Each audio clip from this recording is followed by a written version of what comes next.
Welcome back to the Chosen Baseball Journey. I'm your host, Jonathan A. Hacohen, author of this Bible 3.0, The Six Commandments of the Chosen Life. And with me today, looks like from the Dallas Cowboys, number 9, Tony Romo. Tony, welcome to the Chosen Baseball Journey. Thank you very much. Happy to be and excited as always. I'm just kidding. This isn't Tony Romo. It is the Mexican hitting machine himself, Karim Garcia, former MLB player. And, it is opening day. We're all abuzz as we're taping today. Opening day, the real opening day went down last night and yesterday afternoon. And I stayed up to watch the Red Sox and Mariners because I'm on the East Coast. And so, Kareem, with the excitement of opening day and baseball, MLB, you're in football season. I am in football season, always thinking about it, but no, I love baseball. It's exciting time for everyone in baseball. Especially yesterday, opening day is probably the most waited day of all of them. Because you wait since November all the way to March 28th to see baseball again, professional baseball with all these guys. And there were some exciting games. Some games, they were decided by a throw. Another ones were decided by good pitching. I mean, it was everything. Not like the one in Arizona Diamondbacks. It was decided on the third inning. It was a very interesting opening day, certainly. And so today's topic, today's chapter for our story goes like this. What did opening day teach us about the upcoming MLB season? And so I got 7 things for you, Kareem, that when I finished watching the first opening day, now I know there's been rainouts. I know we had the Seoul Korea opener with the Dodgers and Padres, but watching those games yesterday, we were flipping through the channels and jump in the car, and you got an MLB network going in the car so you can listen to games. You can follow on your phone. You don't escape baseball anywhere, especially if you're like me and you're back into fantasy baseball and you're getting those notifications every 2 seconds throughout the season. So I made a decision. I'm going to manage 2 MLB teams, one that I drafted and one that the computer auto drafted for me. So the one I drafted was very heavy oriented. So obviously we have a full roster and you have hitters and you have pitchers, starters, relievers, etc. The auto draft gave me all starters, gave me all starting pitchers. I'm very heavy pitchers in that league. After opening day, I'm sitting in 7th out of 10 people in each league. So not off to the greatest start, but opening day, a lot of my players were a part of it. So as we're talking today, I will be sharing that insights with you. So first and foremost, Kareem, what did opening day teach us? I think key item number 1. You and I can agree that if a team gets 19 hits in a game, that's a pretty good game, correct? That's an incredible game.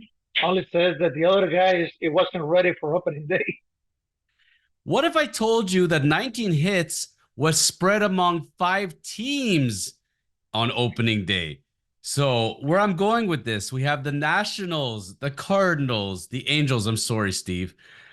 A's and Rockies combined for 19 hits. The Angels had 2 hits. The Rockies had 4.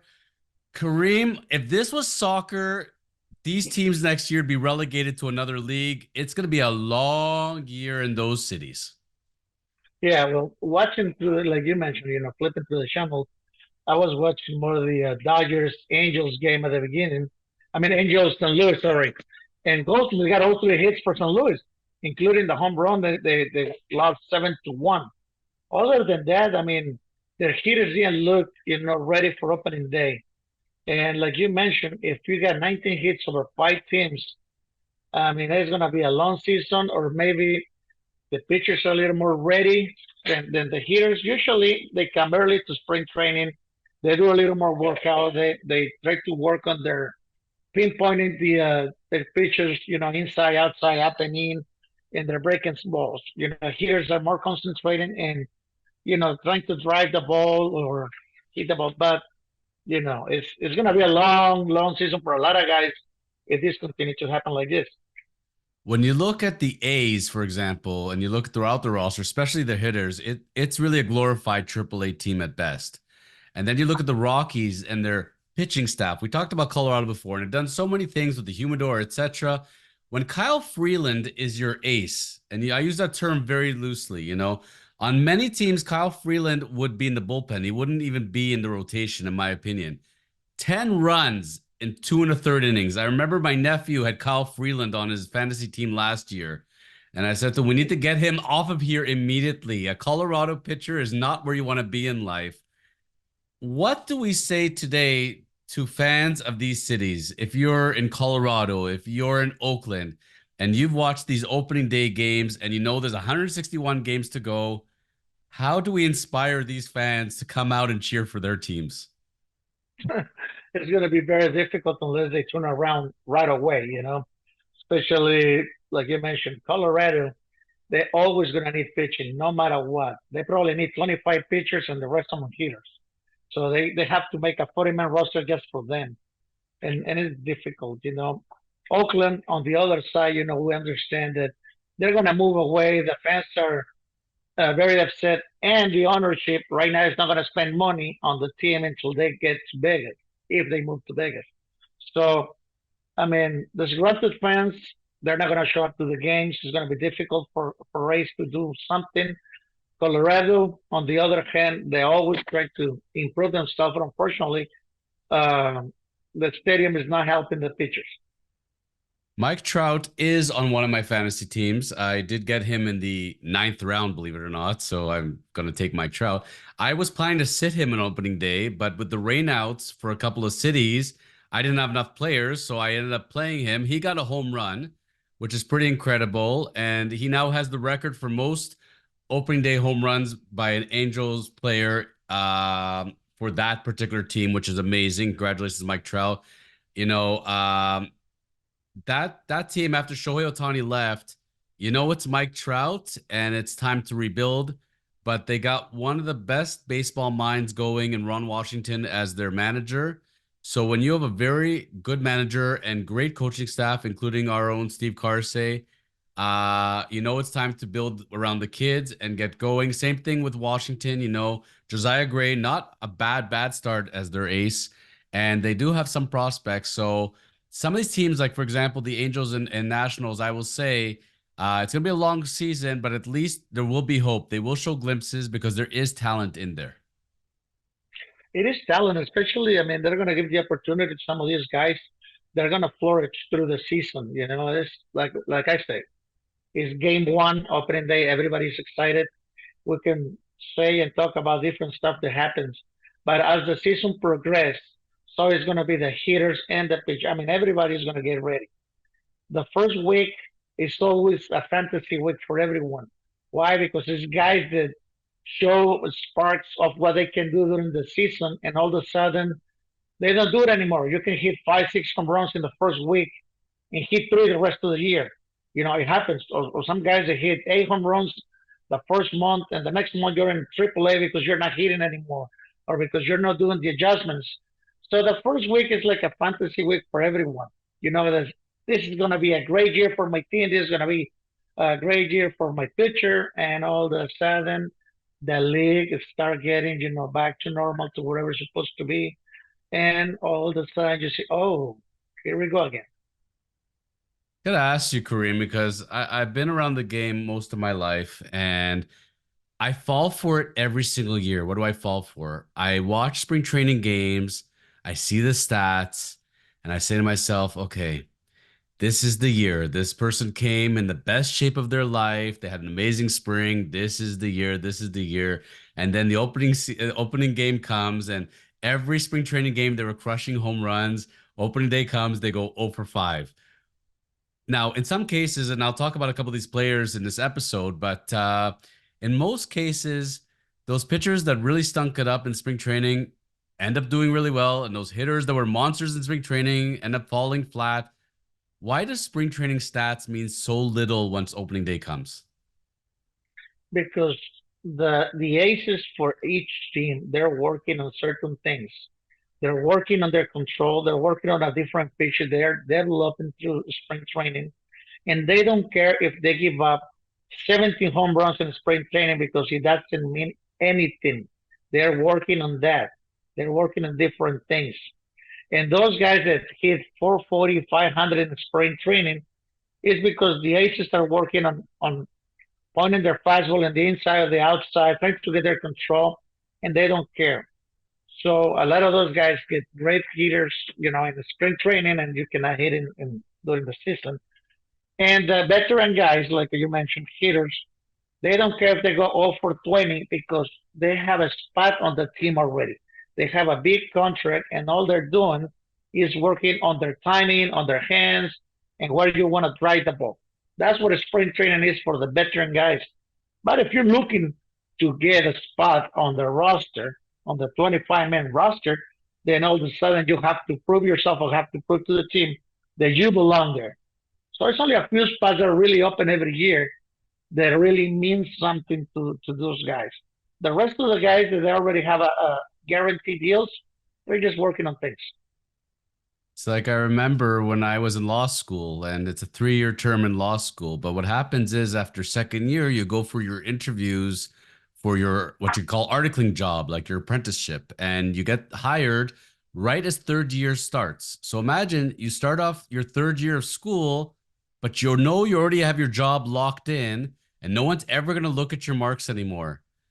You can imagine how the marks look in third year of law school when you already have a job locked up. Feels to me like spring training in some ways. So all of us can kind of relate in that way. So let's take the flip side. We went on long seasons. Now let's talk about exciting seasons because there are some teams that I think showed us very clearly from the beginning they are for real and they are going to have monster years. And those being the Orioles, the Reds, the Dodgers, the Jays, and the Diamondbacks. We'll talk about the Jays and Reds very shortly because we have another item on them. But it started off with Baltimore and the kids and the pitching. The Diamondbacks with their monsters. They set an opening day record of 14 runs in one game, the biggest runs lead in run total in Major League history. Those teams are off the flying starts, and these are not aberrations, Kareem. These teams are for real. Absolutely, man. They're just doing what they did last year. The Orioles, like you mentioned, winning easily the game, great pitching. The Diamondbacks had a spring training game yesterday, I guess. Like putting out the monster inning right there with 14 runs, setting up opening day most runs in one inning in the history of opening days. And the Dodgers, the first three hitters with Betts, Otani, and Freeman scoring 5 or 6 runs out of the seven that they did, in the first few innings, they show what kind of things they're made of. And that Dodge, I want to talk about that Dodgers lineup for a second. You think about that. You talk about Betts, you talk about Otani, you talk about Freeman, and just those three hitters alone. As a pitcher, you can't pitch around anybody. What do? You're gonna have to intentionally walk all three because each of the three can murder you out on the field there. Uh, Very intimidating to start a game, and that 1, 2, 3. I would dare say that is one of the best 1, 2, 3 combos in Major League history. Well, if they're not, they're very close to it. But like you mentioned, you get Betts, get some base. And right away, Otani comes and hits a double to the right field wall. But everybody thought that Betts was going to score, and he stopped on third base. Now Joe Otani has to pull the brakes to get back to second, gets on a rundown, and gets thrown out at third. But that's not important. The thing is, right there, the Dodgers, he could have pulled a hamstring in an open day in LA. He would have hurt himself for at least a couple of months because we know that Betts is a great runner, but they stopped him, and he never put attention on the third base coach. Now all of a sudden, Freeman comes around, boom, they sit, RBI right away. And they continue. And not only they're great hitters, like you mentioned, they're also patient. Monkey Betts get 2 walks, Otani gets a walk, Freeman gets 2 more walks, and all of a sudden you always get guys on base. And now your eighth hitter comes and gets 2 hits out of the 3 at bats that he gets, another RBI, and everybody is putting a little piece together. So there's not only the one, two, three, without talking about the catchers Smith and Muncy, which got an RBI sacrifice fly and a hit too. I mean, all those guys together is a pretty good team. That's what I always look for in a team. I love the combination of power and patience. Someone who could take that 100 plus walks and hit the 30 plus home runs. Those kind of sluggers will have jobs all day long, every day, period. Just ask Kyle Schwarber. The one team I really want to focus on, and we're not going to talk about the pitcher yet. It's coming. It's coming. We're going to give Corbin Burns a special item here. But the Orioles, I mean, they're basically fielding two major league teams. You want to talk about the A's and you want to talk about the Rockies being a glorified AAA team. Well, the Orioles in AAA are essentially fielding a second major league team. Just think about the fact that Jackson Holiday did not make team, and people were shocked in that. But Mateo in second base still had a great game. They have so much talent, and I heard an interview with his mother, Jackson Holiday's mother, and she said to him, "You are 20 years old. You just obliterated spring training. You are in AAA, and you're going to make the majors this year. That's a pretty good place to be." So if you're Jackson Holiday and you see the kind of talent that they're sitting up in Baltimore, and you get a few more swings over in AAA, and you're going to come in May, June, July, just ask Evan Carter, just ask Langford. The future is really bright in Baltimore. And considering that Bradish started throwing as well, I know you and I are a little suspect on him, whether he's going to have Tommy John or not. But if Kyle Bradish comes back and they got Corbin Burns to top, the Orioles, I think, are going to run away with the East this year. You really think so, huh? I mean, they're a good team again. We talk about it halfway through the season. The first week is always very exciting for everyone, and we all can talk about and dream about your team winning 160 games at 162. But unfortunately, in reality, that's not true. Uh, some of these teams halfway through the season are going to be 500 or a little bit above. We always know that the East is always the strongest one, So you have the Yankees, Boston, you have Baltimore, you have Toronto, Tampa, and then on the other side, when you have the Texas Rangers, which is the only one in their division that win yesterday, opening day, and Houston lost, Seattle lost. I mean, all those guys. I mean, it can tell you how's it gonna be. It's always on one side. It's one-sided, I think, on the American League. Well, the Houston pitcher had 6 walks on opening day, and he got drafted for me in my auto draft. And when you have 6 walks, you do not give yourself a very good chance to win. So now with item number 3, Kareem, you and I are going to be gloating a little bit. So I'm going to start with you. We had it. We already had our chapter posted, so it's out there in the world. Karim Garcia, Joey Votto, and the Toronto Blue Jays are going to win the 2024 World Series. I gotta say, going up against Tampa, I didn't give them much of a chance. Barrios looked amazing out there. He's the Barrios that they want to see out there. He's gotten more and more comfortable in Toronto. Dreams of 22 wins. You know what? If Barrios can have a Chris Bassett type year of 15-6, very, very good. He looked solid out there, no jitters. Vladdy looked like Vladdy. Biggio got a home run. You were feeling pretty good watching that Toronto team yesterday, were you not? Oh, I was happy. I mean, they won 8-2 the game, so it wasn't like a very difficult game, like you mentioned.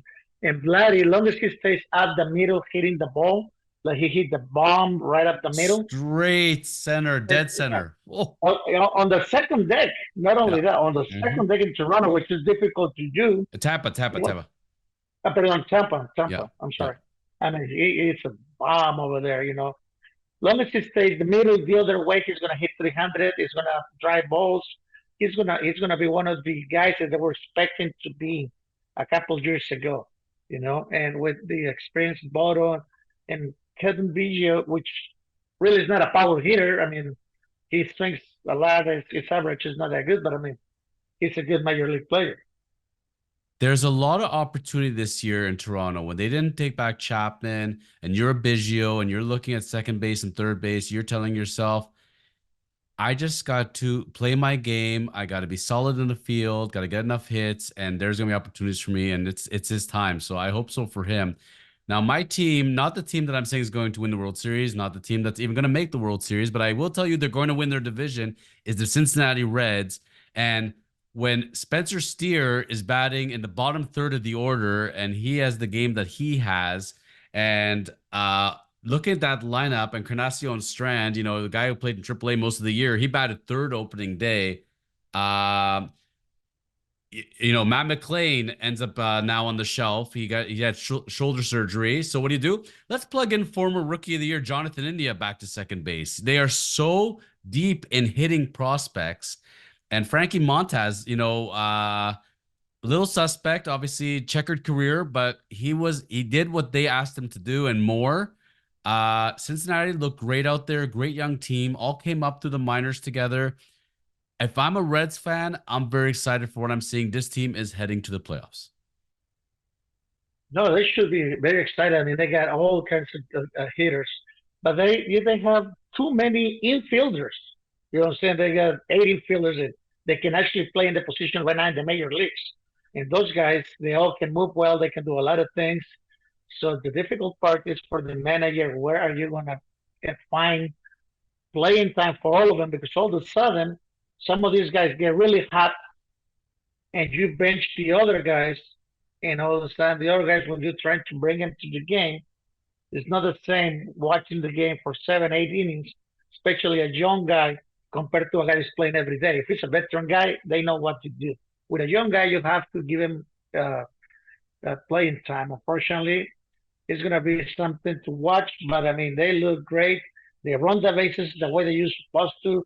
They create runs where when sometimes the other teams don't do it. They play the game the right way in every aspect. And they lost McLean, who was one of their top players from last year, and Marte, one of their top players, to the drug suspension. And you're right. If those two players were healthy and active, they'd have an overload. But it goes to show you can never have too much talent. Baltimore and Cincinnati really knee deep in hitting prospects. Very exciting for their teams. The only problem is with the way salaries are going and locking up players early, look at Churio in Milwaukee. There's only so much amount of money to go around. You can only keep this team around so long until you have to start trading. And Reds have some pretty good pitchers, I would say. And Hunter Green, Abbott, their closer Iglesias. It's Iglesias being sorry in Atlanta and Cincinnati having Diaz. And it's one of those things they may have to trade an infielder to get one missing piece, maybe that one starting pitcher. But every team needs pitching, and we will talk about that in a later chapter. Now, I've been on a scouting mission, Kareem, since spring training. It's interesting. When you have a day when you want to watch baseball and there's only one game on, and you're like, oh, they're playing, and you're like, okay, it's baseball, so I'll just watch it.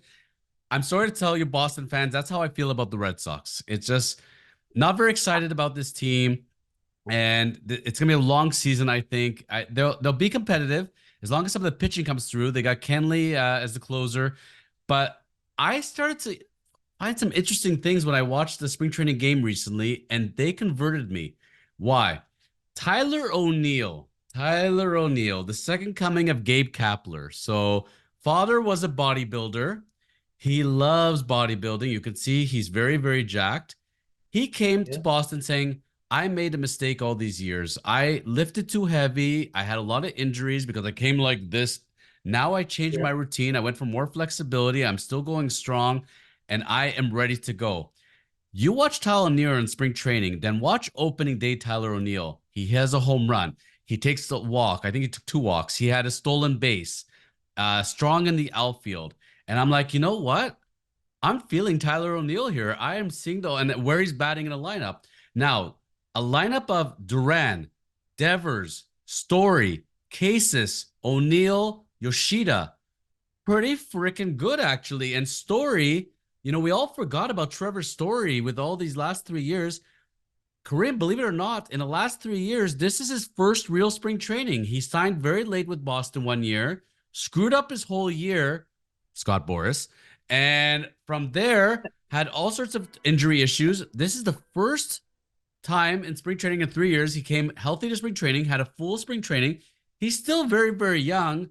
Um, I'm expecting a big, big year out of Trevor Story, Tyler O'Neill, and Tyler O'Neill. By the way, I should have put the money on it because Tyler O'Neill had 4 straight opening days of home runs consecutive. He hit number 5 yesterday, and so Tyler O'Neill has the major league record for the most consecutive opening days, starting with a home run. I am loving what I'm seeing out of this Red Sox lineup. What do you think, Kareem? Well, I saw too the note. It's had five opening day home runs in the last 5 years to break the major league record. Which is it's impressive.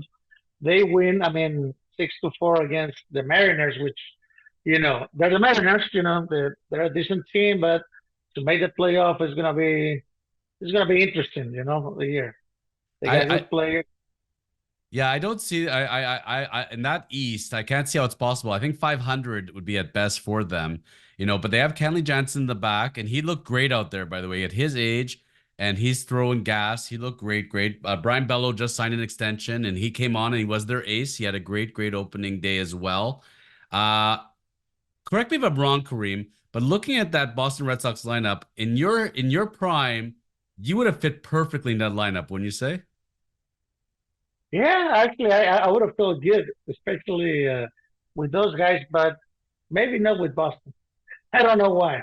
I Well, have a feeling that they wouldn't like me to be there too much. But other than that, yes, with the hitters, like you say, Duran, the Beer, Story, Casas, O'Neill, Yoshida, uh, Valdez, and Wong, the catcher. I mean, there's a young core of good guys, good hitters. I mean, Story is not as young as the other guys, but I mean, it's still right there.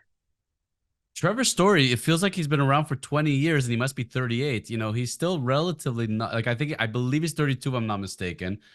Yeah. So, and when you look at Tyler O'Neill, he's the reason why they traded Verdugo. They basically swapped them out. And you and I obviously are both big fans of Verdugo. So, and we both feel he's going to have a great year in New York. But it's one of those situations where, I call it, Kareem, change of scenery, guys. Tyler O'Neill, it was staling. He was stale in St. Louis with his manager there, Marmol. They weren't getting along. He needed to change the scenery. Verdugo needed to change the scenery. This is going to work out for both of these players ultimately. Fresh starts in great cities ultimately.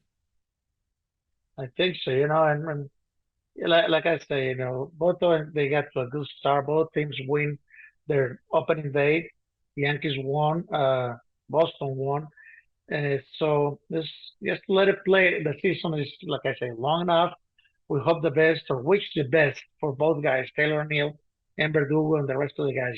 But mention it. Boston is going to be interesting. They're probably not going to make the playoff, but they're going to make a run out of it. I think they're probably the problem is their pitching for me in Boston. They're getting hurt. They're going down like really quick. The starting pitchers. So it's going to be a long, long season for them. Listen, when you trade away Chris Sale, get Giolito, and move him to the 60-day DL, and you have no real starting pitching beyond Bello, and when you have no real middle relief, it's gonna be tough for them. They're gonna have to beat a lot of teams 11-7.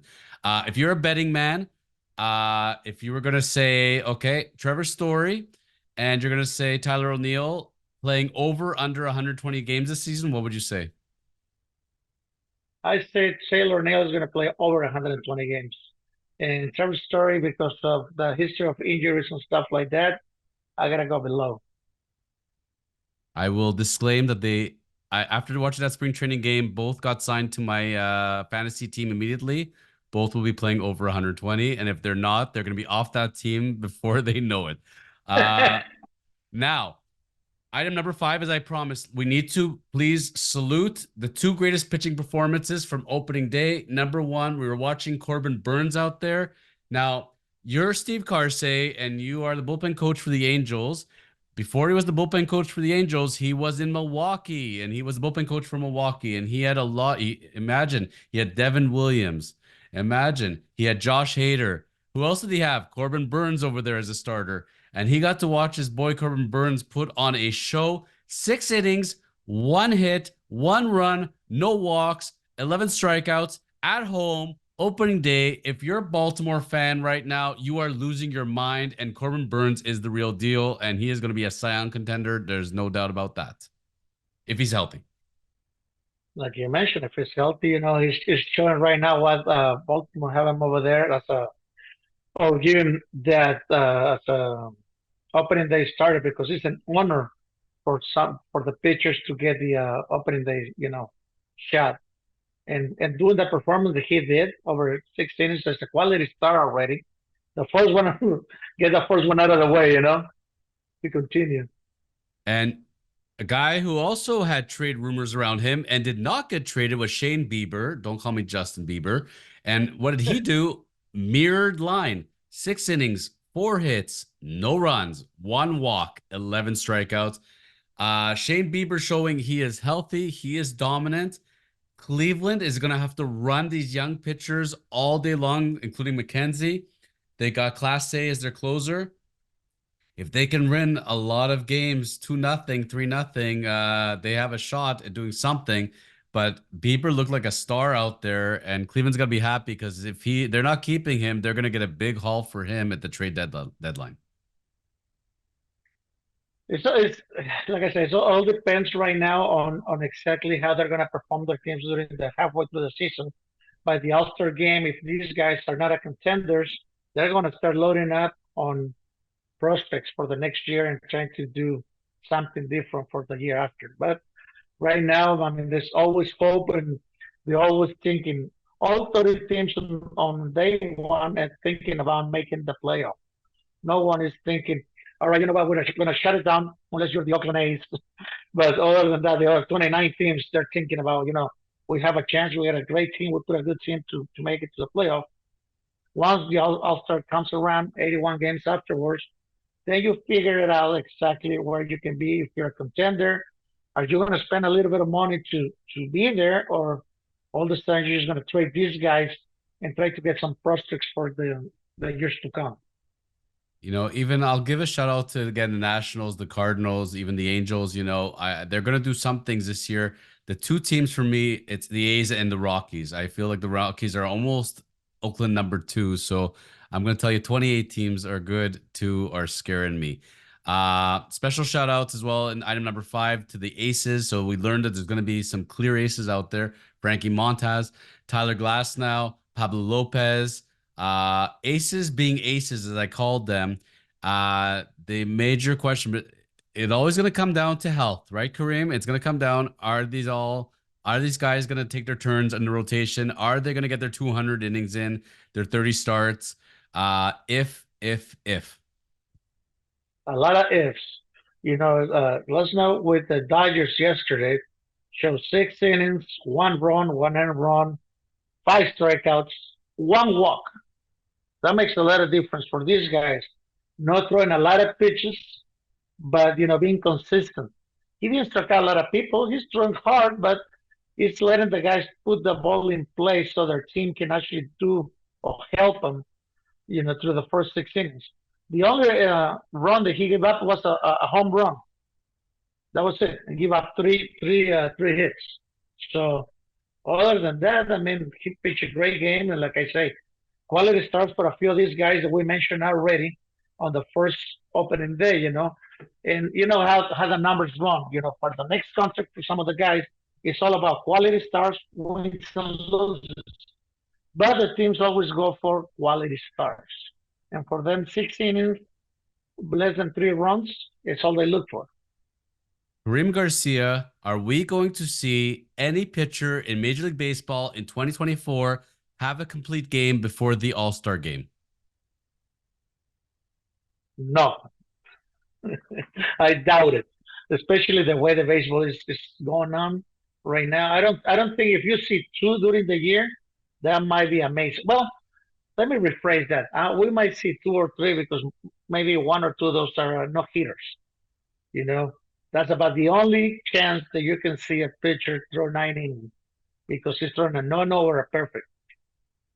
Well, story number six is this is a story of 2024 already, and we're just an opening day of how pitchers are dropping like flies. Go grab yourself a coffee because this is gonna take a while. But Justin Steele, okay, also got drafted on my pitching heavy team, right? He's the stud, the ace, everything else. I get notified by ESPN immediately. Justin Steele tweaks hamstring, injury status not known. I said, okay, he's going to the injured list. Sure enough, I Justin Steele is off the injured list. So after watching the Seattle game and after watching several spring training games, I picked up Mitch Haniger because Mitch Haniger, by the way, has been absolute beast for Seattle. I saw that no doubt home run he gave Boston Red Sox fits yesterday. Mitch Haniger had a great spring. He's back home in Seattle. He's comfortable there. He had a season where he had 30 plus home runs, 100 RBIs. I can write him out for a couple weeks, see where Mitch Haniger goes. But Justin Steele, Verlander, Scherzer, Cody Senga, Bradish, Manoa, Eduardo Rodriguez, Seawald, Romano, and Swanson. By the way, the setup man and the closer for the Jays. Hint, hint. Giolito, Lodolo, McCullers. Yuri Perez is fighting inflammation. Devin Williams is fighting back issues. He'll be gone for at least 3 months. Woodruff, Garrett Cole, Tiojuan Walker right before opening day went on the DL with a bunch of issues, and he's fearing possible surgery. Bednar did not make it to Pittsburgh opening day. Sonny Gray, the entire Rays rotation. Michael Lorenzen, who just got signed, has a right neck strain. Right neck strain. Was that from signing the contract? And of course, our good friend Jacob DeGrom, who signs a monster deal and made 3 pitches or so before he went down. Kareem, we are in the year 2024 and we are starting the year, and everybody's pitchers are on the DL. You need to have 8 starting pitchers if you want to finish a season healthy. This is insanity, is it not? It is completely. I mean, you have an all-star team right there in pitching. You know, you can use all those guys right now for the all-star game, and they throw you a shutout completely. Each one of them throw 1 inning, believe me, and you do it. The other thing is, like I mentioned before, these guys and major league teams have to start looking into making a little longer spring training for the pitchers. They need to start working out, checking really well their elbows, their necks, their shoulders, everything that is in right place, and training, working out on those type of things. That's why the Japanese and the Koreans and Asia itself, they start in the middle of January.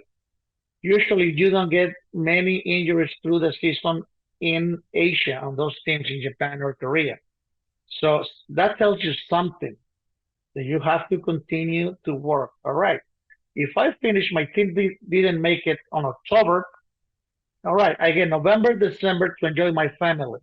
Once the middle of January comes around, all right, all of a sudden I start working out. I'm start doing the stuff that I need to do to be ready. Middle of January, no middle of February for 6 weeks to get ready for a season. These guys are getting older, not getting any younger, so their bodies are going to respond different. So you have to treat them that way. You have to lubricate everything that you can on your shoulder, your elbow, knees, whatever it is, to get ready. So that's what I think. Oh, it's a great insight, certainly. And teams will have to figure something out because when you look at the Rays and you look at 4/5 of your rotation is on the I can't call it the DL anymore, the injured I list. am. IL. It went from disabled list to injured reserve to injured list. Anyways, political correct world, I keep losing track of this, in a Guardians Indians world. But Yeah. if you're the Rays, you got to say, I know how to draft them. I know how to trade for them. I know how to turn them into stars. How do I keep them healthy? And what you're gonna find, you have these, you have the Mike Maddoxes of this world, and no coincidence that the Rangers win the World Series and Mike Maddox is their pitching coach. He's a little bit of a genius. He knows how to get the most out of you. Now you need to find the Mike Maddoxes of this world that know how to keep you healthy. And when they figure out, there's gonna be a team that's gonna figure out that secret sauce, and it's not three Tommy Johns, by the way. Watch out. Last item, and this is a key item because we're finishing off today. And what did opening day teach us about the 2024 season? Item number 7 that it taught me at least are the Texas Rangers are for real. And Kareem, when Evan Carter is your number 8 hitter, okay, Carter, remember him in September? Remember him in the postseason in the World Series? He's your number 8 hitter. Wyatt Langford, remember him? 22 years old, drafted 4th overall in 2023. Where is Mr. Langford? He's only batting 5th on a defending World Series team. And by the way, DeGrom and Scherzer are going to be back by the All-Star break. Jonah Heim with the big walk-off win there for them. Texas is going to be in this thing. They are deep, deep, deep in hitting. They picked up 10 million pitchers trying to figure it out. You know, the Dunnings and the Evaldis of this world. They're going to be in the postseason. Mark that down. They are for real, and they showed it opening day. And congratulations to them because that was a great win.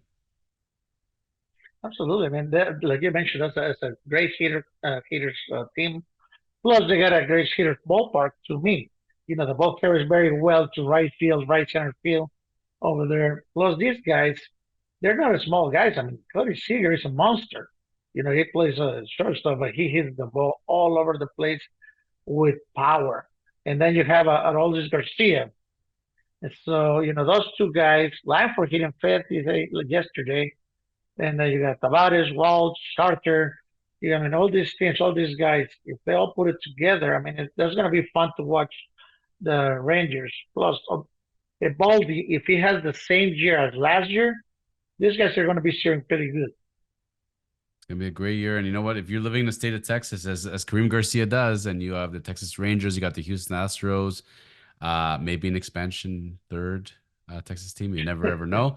But there's gonna be territorial issues with that in San Antonio. But it's gonna be a great year in Texas. So overall, folks, it was a great opening day to start 2024. We had a lot of great stories. We saw some great pitching performances, great hitting performances, great team performances, some stinkers out there. But we're very excited about the 2024 MLB season and what's to come.